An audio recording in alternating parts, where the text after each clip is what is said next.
baay'een gammadaa warri karaa dheeraa deemtanii dhuftanis keessattuu galata guddaa qabdanii warri magaalaa kanaa silaa walumaan jirra wal arguu baannus kanaaf amma itti aansee waan maka kaa'aa ture waan itti aansinee gochuu dandeenyu dhaabnis aadaa horata. Aadaan garii aadaan dhaabni horatu garii bareedaadha irratti ijaaramuu qaba. Aadaan garii immoo gaagaa'aadha. Aadaa kana keessaa tokko dhaabonni suuta waan baran qofatti cichuu tokkotu dhalata. Eega haalli naannoo isaanii haalli keessa isaanii guddaa jijjiirame booddee akkuma gaafa bu'uureffamaniitti qabsaa'u yaadu dubbachuu itti fufu. Ani kunuu barana waan irra ga'een isinitti hima. Namichuma durii of se'eetan gaaf tokko ka'ee karaa tokko warra faranjii tokko wajjin miillaan gaara tokko bahee bu'u. Gaara sana bahee yeroon bu'u naa garte an namicha durii miti. Qabsoonis akkas ni ta'a. Kanaaf wanti barbaachisaan yeroo haalli akkasii dhaaba tokko mudatu gatta'anii kaayyoo sana akkaataatti himamaa ture haara'oomsuu barbaachisa. Haara'oomsuu jechuun waan duraan lafa kaa'ame faalloomsu jechuu miti. Hiika haaraa kennuu. Akka inni haala keessa jiranii wajjin nama tarkaanfachiisu godhan.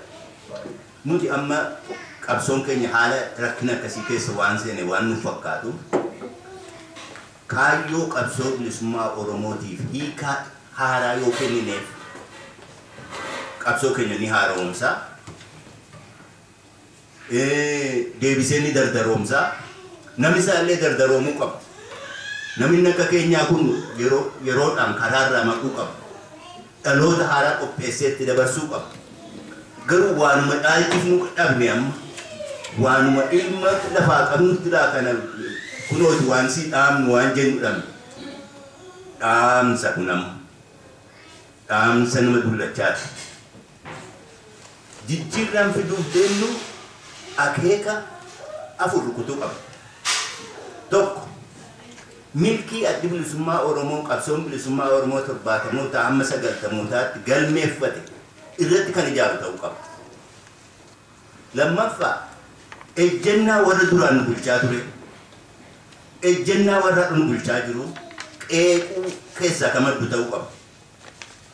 Sadaffaa dhaabota maqaa Oromootiin socho'an jiran bira ka darbu ejjennaa isaanii sanarra achi dabree waan haaraa kakaasu. Hunda caalaa garuu mirga namootaa fi saboota hundaatiif dubbachuu kan nu dandeessisu ta'uu qaba. Waan kana nu dandeessisu irratti mari'achaa baana. Yaada kana isin dhiyeessine qeeqa keessan dhaga'uu feene. Kana irratti hundeeffamneetu wayyeeffachaa walis barsiisaa isinirraayis baraa waan nutti mul'ates isinitti hubachiisaa deemuu feene. Kana gochuudhaaf qalbii torbarraa naasaa. Qalbiin durarraa haasa'uu barbaadu maalummaa Itoophiyaati. Itoophiyaan gaafa dhalattee empaayer. Har'as empaayer. Wanti hin jijjiiramin wanti gaafa eega dhaaba keenya adda bilisummaa Oromoo bu'uuressine hin jijjiiramin empaayer taatee Itoophiyaati. Aangoo olaantummaa hamma 91 warra afaan Amaaraa dubbatu tafarkaa qabatu. 91 as warra afaan Tigree dubbatutu bakka isaanii bu'ee gooftaa hunda keenyaa ta'e. Cunqursaa keenya ta'e. Kanaaf dhugaan tokkoffaan irraa kaanu Itoophiyaan duris empaayeraa har'as empaayeraa hin jijjiiramne sun isarraa kaanu. Dhugaan lammaffaan irraa kaanu dhugaasa kana keessaa madda. Itoophiyaan empaayeraa taatee eega turte qabsoon Oromooniif saboonni biraa mirga hiree murteeffannaa isaaniitiif geggeessaa turaniif jiran haqa jechuudha. Kana irratti qabsaa'onni yeroo Oromoo hedduu walii galu. Embaara ta'u Itoophiyaa qabsoonni hiree murteeffannaa haqa ta'u irratti walii galu. Hiikaan hiree murteeffannaa haala haqa keessa jiru keessatti maal ta'uu qabaa ka jedhu irratti wal falmuu danda'u. Kaan tarii walabummaa caalaa faayidaa kennaa, kaan hiikaa biraa barbaadata. Hiikaa garagaraa kana tarreessuudhaan yeroo keessatti bituun barbaadu. Qormaata irratti godhametu jira. Hiikaa feene yookiin hin eegu mirga hiree murteeffannaati. Mirga hiree murteeffannaa dhandhamachuun jijjiirama tokko kan hin dhugoomsuu qabutu jira. Sunis namoota duraan bulchiifamoo turan hamba taasisuudha. Afaan Ingiliziitiin namoota subjects turan into citizens transform gochuu qaba. Yoo kun ta'e mirga hiree murteeffannaa dhugoome jechuudha. Yoo kun hin dhugoomin mirga hiree murteeffannaa hin dhugoomne jechuudha. Biyyoota garii walabummaa biyyi gonfateetu uummanni mirga hambummaa hin qabu, mirga citizenship rights hin qabu. Kun dhibdeedha kana qabxiin lammaffaan irraa haasawu. Waa'ee afaan Oromootti lammii sagalee jedhutti fayyadaman citizen faranjiin jedhu. An sanaa wajjin rakkinan qabu. Hambatu irra qajeelaa naaf fakkaata. Yeroon citizen sagalee jedhu hambatti fayyadamu isa kanaaf hubattan hin barbaadu. Hambaa fi bulchifamaan nama alagaan bulchu. Hanga dhaatti bulchifamaadhaan nama nu bulcha. Namoota nu bulchuu isaantu nuuf fila. Kanaaf bulchifamaadhaan. Bulchifamaan qabeenya sirna politikichaatti. Sirni politikichaa dantaa isaa hin calaqqisu.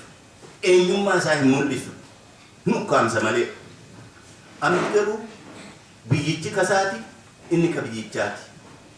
Dantaan isaa eenyummaan isaa biyyicha sana keessatti sirna politikaa sana keessatti calaqqisa.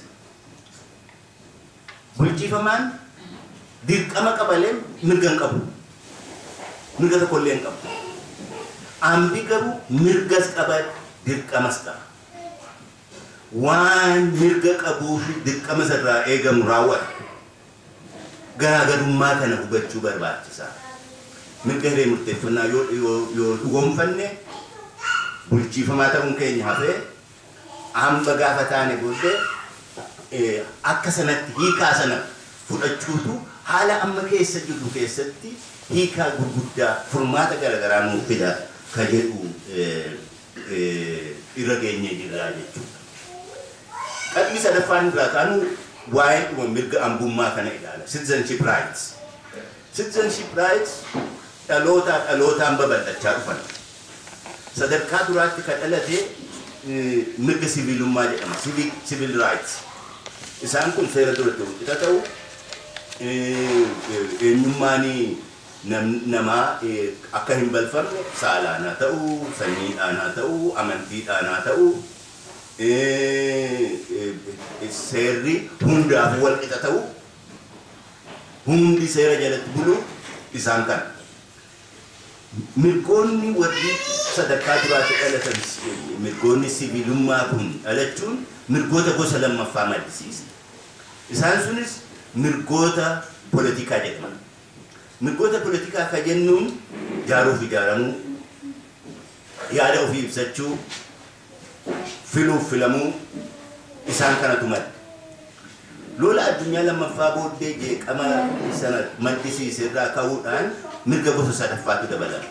Inni kun mirga hawaasummaa jedhama. Inni kun isaan kun maal fa'i? Hojii argachuu, barnoota argachuu, wal'aansa argachuu isaan kanatu itti dabalama.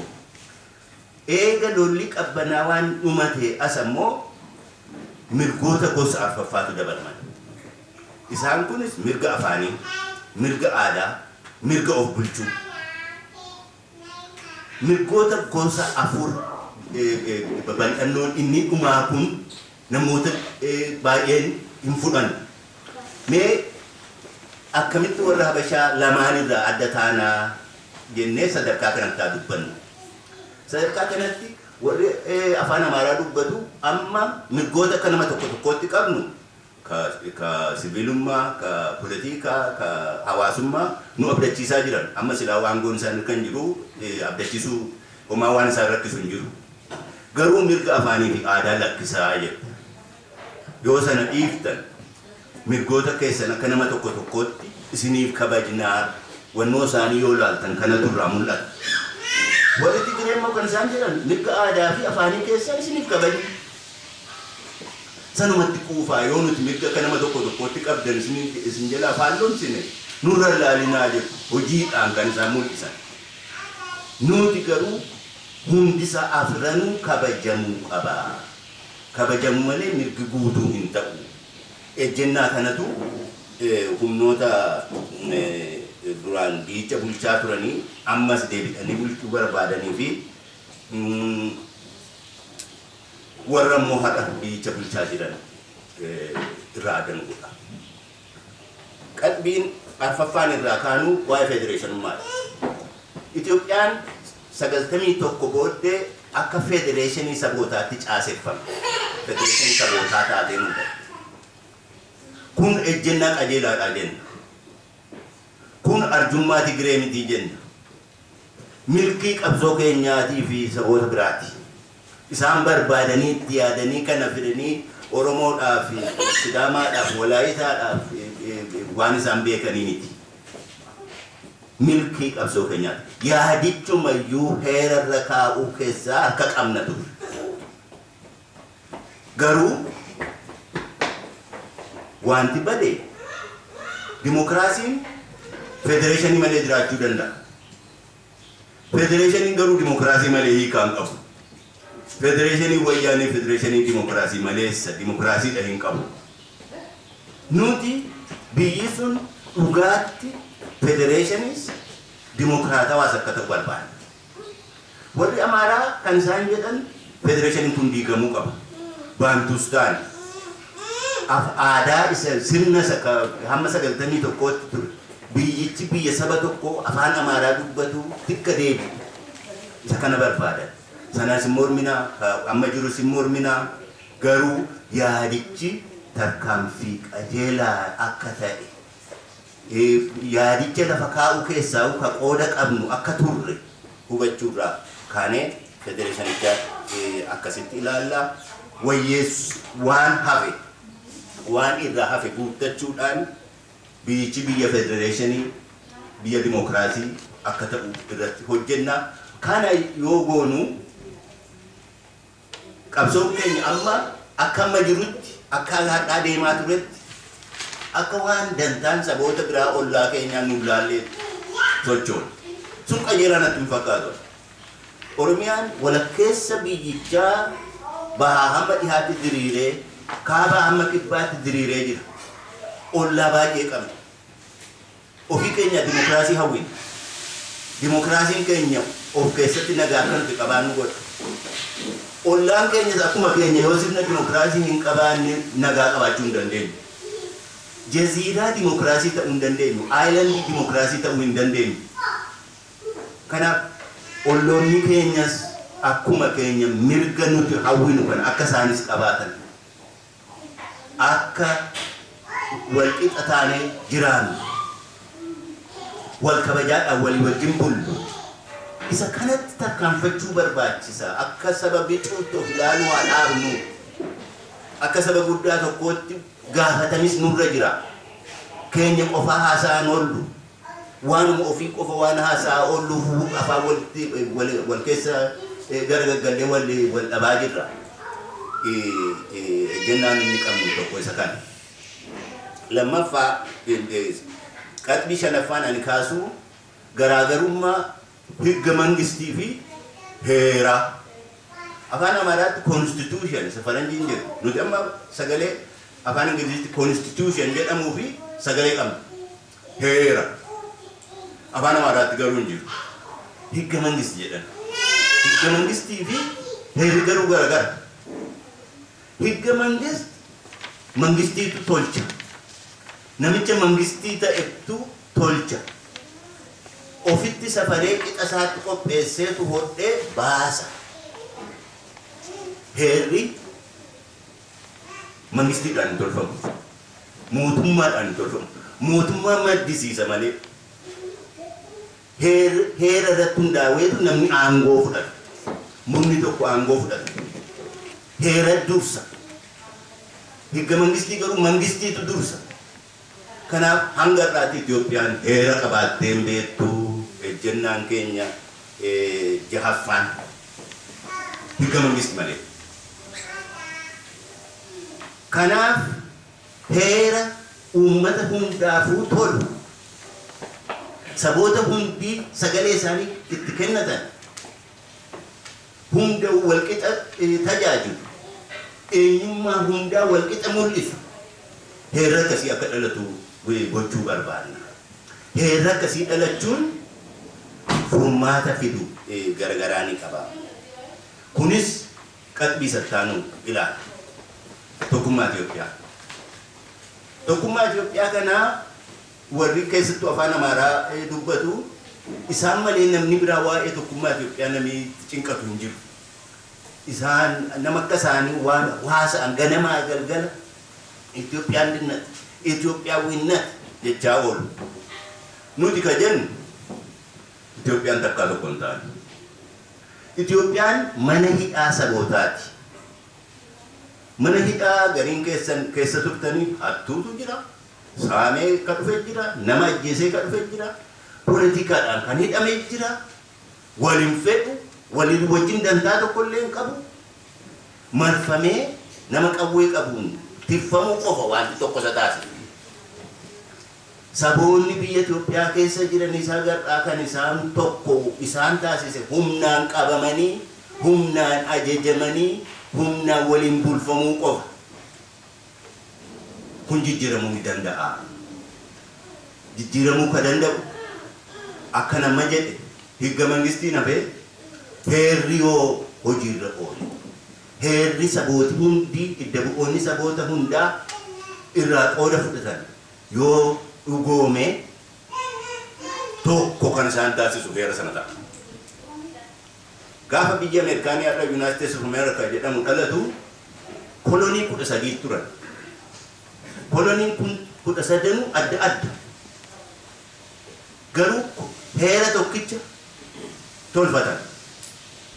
Heera tokkicha sanatu kolonii dura 13 tokko taasisee eegasii babal'atee hamma 51 ga'e. Abbaa biyyummaa Ameerikaaniitu waan afaan Ingiliziitti constitutional patriotism. Abbaa biyyummaa heera keessaa madde. Heera jaallachuun kan tokko isaan taasisu. Nutis hundeen tokkummaa sabootaa dhalachuu ni danda'a. Heerri maddisiisuu danda'a. Heericha hojiirra oolchuu heera akkasii irratti kophaa keenya osoo hin taane idda bu'oota saboota biraas dabalannee irratti hojjechuu ni dandeenya. Hin barbaachisas. Bakka amma geenye kanarraa of fuuldura deemuu ka barbaadu Oromoo saboota cunqurfamoo qabu. Dantaa karraa qabnu. Warri amma biyya bulchan bakkuma amma jiran turuu barbaadu. Gaaliif akka dantaa isaaniitti higga mangistii tolfataniiru. Warri afaan Amaaraa dubbatu immoo of duuba deebi'uu barbaadu. Of fuuldura tarkaanfachiisuu ka dandeenyu dantaa karraa qabnu sodaa kan hin qabne Oromoodha. Kophaa keenya qofa miti. Ilmaan saboota biraas dabalanii humna taana qoftummaa keessa jiru kana keessaan baana. Of fuuldura nu tarkaanfachiisaa ka jedhu qalbiidhumaattan dhufaa. Inni waa'ee qaamota mootummaa ilaalaa sunis mana seeraa, security, waraana, miidiyaa garagaraa kun takka uummata biyya sanaa walqixa tajaajilee hin beeku. Meeshaa warra biyya bulchuuti. Isaaniif ajajamaa isaan qofa tajaajila. Warra kaan ittiin to'atamu. Kun jijjiiramuu qabaa. Manni seeraa hundaafuu walqixa banaa ta'uu qabaa. Reediyoo fi televizyiniin kan saba hundaafuu walqixa hojjetu ta'uu qabaa. Waraana saboota hundaa walqixa nagummaa isaanii tiksu ta'uu qabaa. Security'n kan ittiin uummata ofii to'atan osoo hin taane ka hamaa uummata irratti yaadamu ittiin to'atan qofa ta'uu qaba. Isaan kun sirnittiin kun jijjiirame kun dhufu lafa jiratu beekamaadha waan nama rakkisu miti. Qaxbii kana torban irratti irraa yoo kaane qabsoo kana ejjennaasaa haara'omsuu dandeenya. Bakka inni hidhamee wal maree taa'u kanarraa sochoosuu dandeenya. Jenneetu abdannaa kun egaa hawwii keenya waan hagammaa mari'anne keessaa kana arguu jalqabneerraa kana caalaa isinii wajjinis wal gidduuttis mariitti fufnaa qaxbiiwwan hafan biraa daballee sagantaa politikaa haaraa ta'uu danda'a, ilaalcha haaraa ta'uu danda'a. Qabsoo keenyas duree qabsoowwanii angafa warra dura deemaa qabsoowwanii akka taasisu jenneetu abdannee irratti hojjetaa jirra. Waan dhaggeeffattaniif galatooma hangasuma qaba.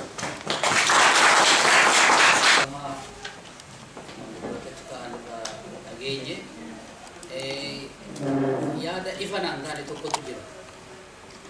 Innis maalidha? Ummata mari'achiisuun gaariidha. Ummata kana mari'achiifnee waan tokko adda bilisummaa Oromoo kan addaan babba'e kun seeraa miti, sirnaa miti waan jedhu isinirraa dhageenyerra. Sirnaa miti isa kana walitti qabachineetu waan tokko dhaaba haaraa ijaarree fuulduratti deemsifnaadha moo akkasumatti mari'annee addaan baanadha. Gaaffiin kiyya ni jalqaba. Kan lammataa immoo isin qabsoo Oromoo keessa isin lamaanuu laallata gaaffiin bara dheeraa turtanii waggootii darban dura muktillee jaalleencoo Dr. Diimaa jedhee isinii sagadaa ture. Yeroo sana jechuun isinii sagada yoon jedhu isin dhagaa waan isin jettan isin jala deema ture. Humnallee qabdu turtan dardara turtan yeroo sana. Har'a yeroo dulluma keessa isinitti mul'ate wanti har'a gara fuulduratti humna yeroo fixxan isinitti mul'ate moo maaliif har'a agarqaatiin turtan maaliif uummata kana yeroo namni marti si dhaga'ee isinirraa hubachuu danda'u sana maa gadi baasuu dadhabdan. Galatooma.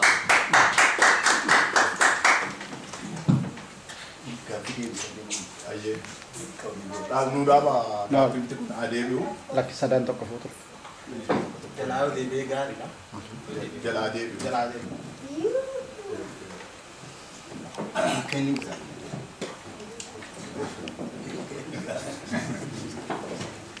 Tayyee gaaffii lama gaafate. Eeyyee kaduraa akka amma yaadaa jirrutti dhaaba ejjennaa adda bilisummaa Oromoo dhaalu successor ka ta'u afaan Ingilizii fayyadamuudhaan isa kana maddisiisuu barbaada. Kana namni hundi quba qabaachuu qaba. Bakki dhaquu barbaannu sana hojjetaa fi hojjetu marii kana keessa adda baafannaa yaada quubsaatti nu sochoosuu qabnaaf hin qabnu mari'anneetitti keessa baana. Maaliif kana goona? Gaafa adda bilisummaa Oromoo bu'uureessines waggaa 40 dura marii waggaa 3tu deeme. Waggaa 3 guutuu deemeetu sana booddee wanti nu barbaachisu guutee dhaabaataa nu jenna. Ammas waan haaluma sana fakkaatu keessa jirraa tolchineef innee hoodhu jennee uummatatti kennuurra uummaticha keessaa hamma nu wajjin jiru wajjin yaada wajjin maddisiifnee ka hunda keenyaa hukatan ka hirmaattota hundaa hukatan akka ta'u barbaanna dhaabichi tokko. Lammaffaa maaf amma dulloomtanitti eegdanii ka jettu waa lama jechuu barbaada. Mukisiin sagadaa lagisii sagadaa dhugaa miti. Muki dhagaanatti haree gaarri dhagaanatti haree ganna 20 guutuu abaaramuu malee waa tokko waan hin dhaga'in qabu. Eega abaaramuun kiyya hin hafne hojjedhee haa abaaramuudhaan tokko. Lammaffaa obboleessi kiyya ilma qabdaati. Ilmaan qabdaa? Qabda. Nama ilma qabu. Ilmi kun akkati barbaadde ta'uu didu. Salphaatti abdiin kutattu. Ofii gorfatu. Itti himan. hiriyaa gorsu akka hiriyaan akkasii gorsu goota gamas qabda gamana qabda salphaatti abdiin kutattu dhaabi keenya akka sana obsine bor wayyaa'u iftaan wayyaa'u yoo kana goone wayyaa'u alagaa yoo gorsifanne wayyaa'u jennee eegaa sanarratti hojjechaa osoo hojjennu dulloomne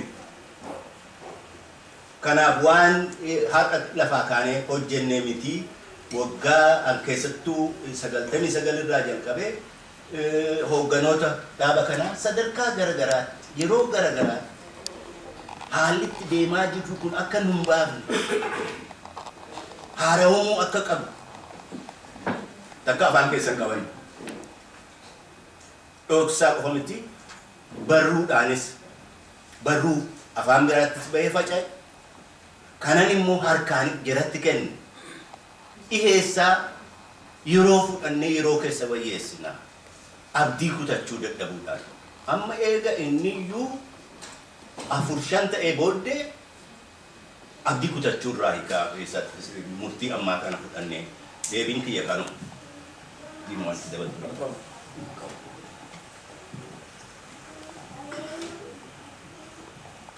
Aye. Amma reefu boleechoo ibsan garaagarummaa warra siyaasaa warra kanamaraa dubbatuu fi warra afaan Tigree hedduu dubbatu if boodaaf hin deemnu yaada if dura tarkaanfataa ta'e uumnee viizhinii haaraa kanaan uummata dhiyaachuudha fajuu lafa nukaanii ibsa gaariidha ibsa bal'aa nuu kennanii waan nama amansiisaas ammoo akka carraa hojii ta'e international media waan hojjetuuf gaafii tokko Mararaa Guddinaa gaafadheen ture Dr. Mararaa waggaa 10 durani ta'a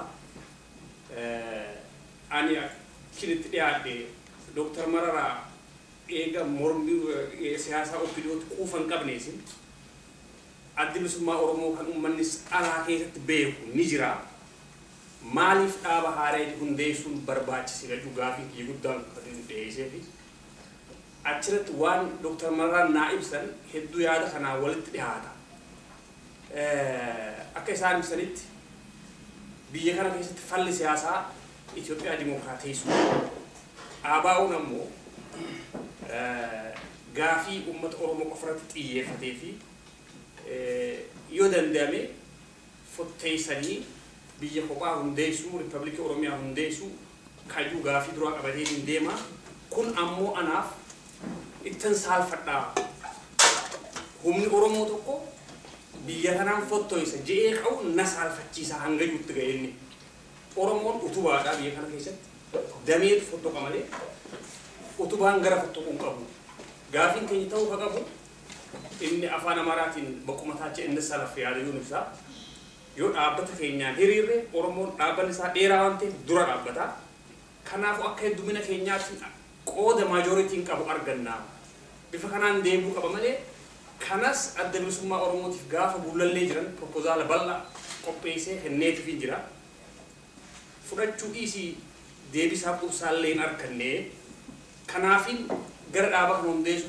dirqamee naan jedhe eega akkas ta'e kun amma kan dhiyaatu kun viizhinii haaraa jechuu ni dandeenya yoo ta'u baatee garaagarummaan jiru maali gara biraatiin gaafiin jiru marii ittiin amanaan kanuma tokkotti mariin furmaata rakkoo hundaati marii kun jajjabaatti itti gammadeetii jira Oromoon hararoo dubbatu warri akkam taanaa jedhe akka ta'uun dhabuu warri mari'atee furmaata hin dhabu rakkoo fi jechuudha kanaaf immoo warri keenya ka jiru ala qofaa miti warri keenya guddaan ka jiru biyya keessa nuti warri ala bahee jiru kun inumaa akkana dhagahamutti ana gaafan biyya bahe qurxummii bishaan keessaa baateen ta'e kanaaf ala kanatti mari'annee maal uumuu dandeenya mariin kun biyyattiis akka deemu maaltu hojjetamaa jira har'a qaamaan mootummaa kan keessa inni hojjechuu rakkisaallee ta'u teknooloojii ammaatiif galanni haa ga'u neetwoorkii adda addaatiin ummata hedduu adrees godhuu ni danda'ama kanarratti maaltu hojjetamaa jira kajuun qaba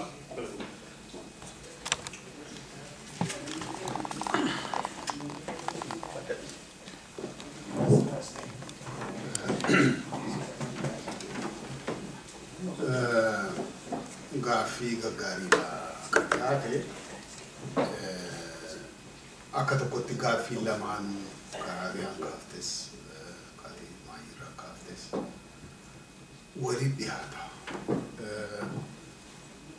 Garaagarummaan yaada nuti dhiyeessaa jirruu fi humnoota biraa akeeka siyaasaatiin garaagaruu ta'uu dhiisuu ni danda'a. Garuu yaadi kun akkamitti hojiirra oolaadha. Kan duraa bal'inaan Oromoo mari'achiisaa jirra nuti aga dandeenye.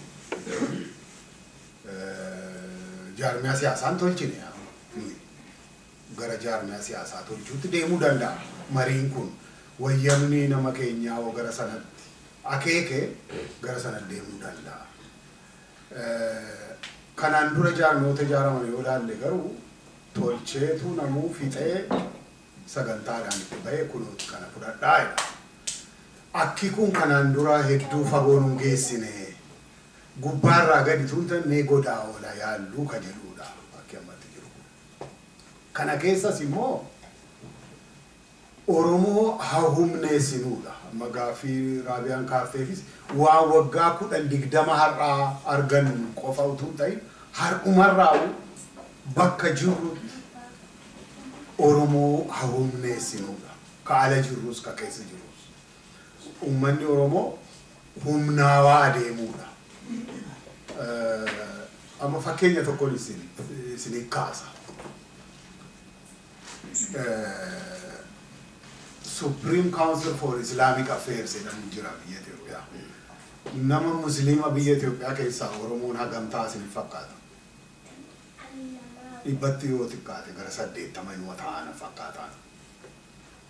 Supreme Council kana keessa garuu nama Oromoo meeqa jiraa yoo jettan waan sana ka sochoosu Adaroota, Guraagee, Amaara Walloo jara kanatu sochoosu. Tigiroonnu meeqa Tigireen 10,000 ta'een beeku Musliimii. Jara kanatu sochoosa waan kana. Wayyamni Oromoo kun achi keessatti homaa bakkeen biraa hundinuu akkasii. Kanaaf nuyi ka jechaa jirru bakka jiru hundattu amma OPDOnis paarlaamaa Itoophiyaa keessa wayyamni OPDO nama Oromooti jechuudha. Garuu aangoo gagadi aanu ka qabu isaanis falmachuu qabuudha waan jiran keessatti. Oromoof dubbachuu Oromoo bakka bu'anii achi taa'u miti. Lafti Oromoo maa gara malee gurguramu. Maaliif buqqifama namni Oromoo guddinaan magaalaan Finfinnee amma bal'atee Oromoon inni gara Finfinnee wal jiruuf gadi wadda citaa jira. Kun hundinuu namni Oromoo bakka jirutti Oromoo humneessuu irratti hojjechuu qabaadha. Maayyii irratti bilisummaas ka argannu yoo qabaleedhaa waradaadhaa qabnee humna horachaa deemneedhaa kan jedhudha. Kanaaf sana tartiibaan sadarkaatti irratti hojjechuu qabnaadha. Lammaffaa akeekni jaarmiyaa politikaa hundinuu biyya ofii keessatti aangoo politikaa gonfachuudha. Kanaaf biyyatti galuun jaarmiyaan kun asii Noorwee keessaa waan inni hojjetu xiqqaadha. Ameerikaa keessatti hundeeffamee Noorwee asuma aluma kanatti ijaaramee jaarmiyaa diyaaspooraa akka ta'u. Jaarmiyaa Oromoo akka ta'etti Oromoon 90 wayi ka ta'u biyya isaa keessa jira. So isa jechuudha ka ilaalu dubbichi. Kanaaf garaagarummaan nuti qabnu warra biyya jiruuf as jiru gidduu nuti dirreetti akka kanatti wal geenye mari'achuu dandeenya. Namni keenya inni achi jiru garuu akkasitti bifa kanaan taa'ee yaada isaa bilisummaadhaan mari'atee waa guduunfachuu hin danda'u. Kanaaf deeggarsa taanaafidha. Warri ala jirru uummata keenyaaf deeggarsa taanaadha. Yoo asii waa bilcheeffanne achiinis gahuu dandeenya akka jedhudha. Bifa garaagaraatiin immoo nama biyya jiru keessattis yaada kana mari'achiisaa inuma jirra bifa garaagaraatiin. Bifa kanaan itti jiramaan rakkisaadha. Haala namni biyya keessa jiru ni beektanii. Kanaaf maayyii irratti akeekni isaa biyya Oromoo keessatti akka bakka bu'aa uummata Oromoo ta'e jaarmiyaa Oromoo ta'e achitti uummata kana miliyoonaan sochoosuu akka danda'u gochuudha. Kana gochuuf egaa haala mijeeffachuu danda'u qaba. 91tti kabaane biyya sana keessatti socho'uu bifa politikaa bifa siyaasaatiin jaarmiyaa walaba taanee socho'uu waan dadhabneef lolatti ka'ee bukeesse. Ammas yoo ta'e haalli sun hagam jijjiiramuu danda'a yoo jijjiirame dhimma itti baanaa jechuudha. Kanaaf akkuma sila jedhame garaagarummaan jaarmiyaa akka Mararaa fa'ii fi nu gidduu jiru Mararaan faani jara Amaaraa tokko waa inni jedhee MC dabaluu barbaadan. እኔ ቢራዬን እየጠጣሁ ነው መታገል የምፈልገው ጀለ ቀብሶን ሞ ወሬ ገመከፈል በርባዴ ጁ አከሪና ሲቲ ቶሌ ቆፋ ቀብሶን ጎቱ የሮ ሲቲ ቶሌስ ቀብሶ ጎቹ ደንደው ቀብዳቹ ያደኒ ያደም ስማሩ ሞቲ ዲኤስ ጀዱ ካና አኒ ያደር ነው ፊኪያፍ ተሪና ሞኒ ብራ ጋፈሳ አርጋን ጅራቹ ደንደውታ አሞ ዋኒ ያደር ነው ጅራቴ ጋፈ ቀብሶ ዳበሳ ከነ ጃሩ ጀልቀቡኒ namoota adda bilisummaa Oromoo bu'uureessan kan qabsoo kana irra dhuman balaaleffachuudhaan jalqabe gaazexaa Xoobbiyaa jedhamu irratti sana waraqaa saawuu ammayyuu sanaan jalqabee jechuudha. Kanaaf adda bilisummaa Oromootti yaada kana fakkaatu dhiyeessuu dhiibnaan gaafsana ilaalchinni adda bilisummaa Oromoo qabu akka ta'uu dhiisuu danda'a jechuudha. Lammaffaa garaagarummaan jiru akkuma sila jedhame inni seera jiru seera wayyaanee keessatti hojjetee filmaataan bakka argatanii akkasitti mirgi Oromoo argamaadha. Ani akka nama tokkotti akkanatti fakkaatutti wayyaaneen dirqamtu malee filmaataan aangoo gadhiisuuf hin teessu. Sana 92ttis argine nuyi akkasiin filmaataan aangoo gadhiifne addunyaanuu inni hafe immoo 2005ttuu arge. Aangoo gadhiisuu dhiifnaan namumti wayyami paarlaamaa keessa nama 500 keessa namumti 100 illee akka jiraatu feetu jechuudha nama takka qofa jiraatu paarlaamaa keessa. Kanaaf sun rakkina of danda'e qabaa jechuufani.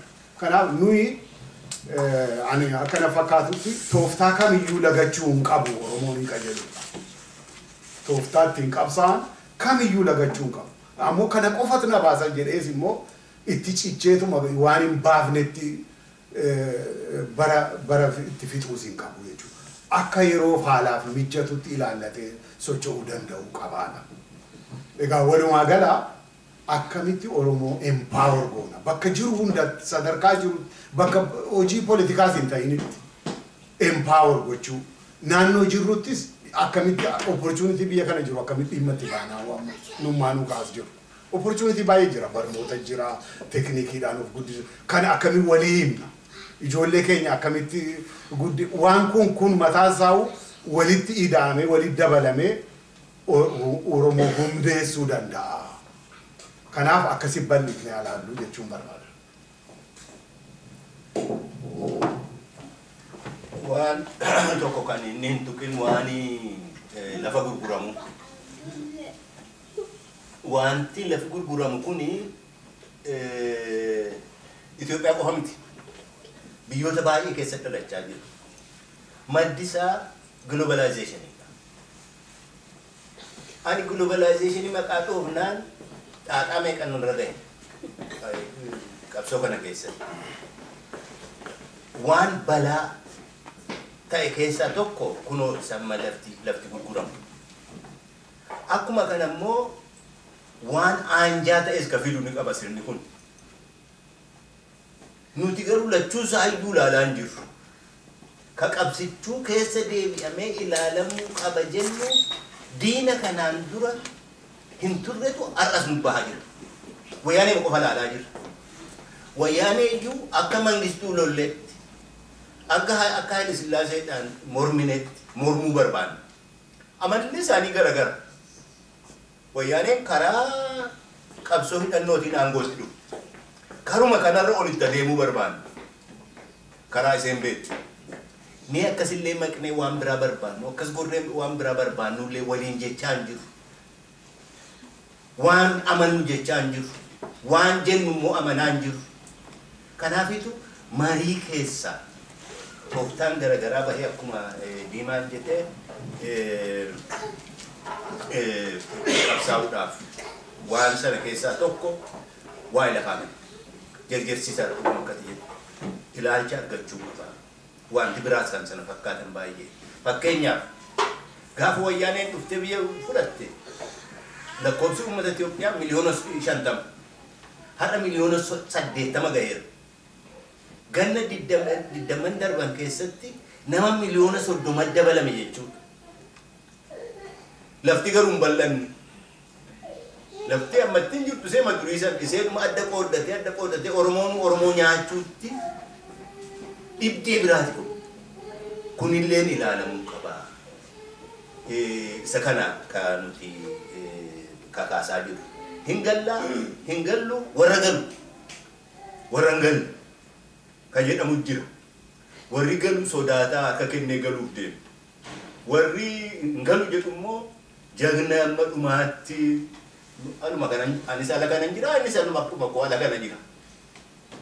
Inni garuu hin boona inni hin galu. Warra kaan hin galu warra galu jedhee immoo ramadee itti duula.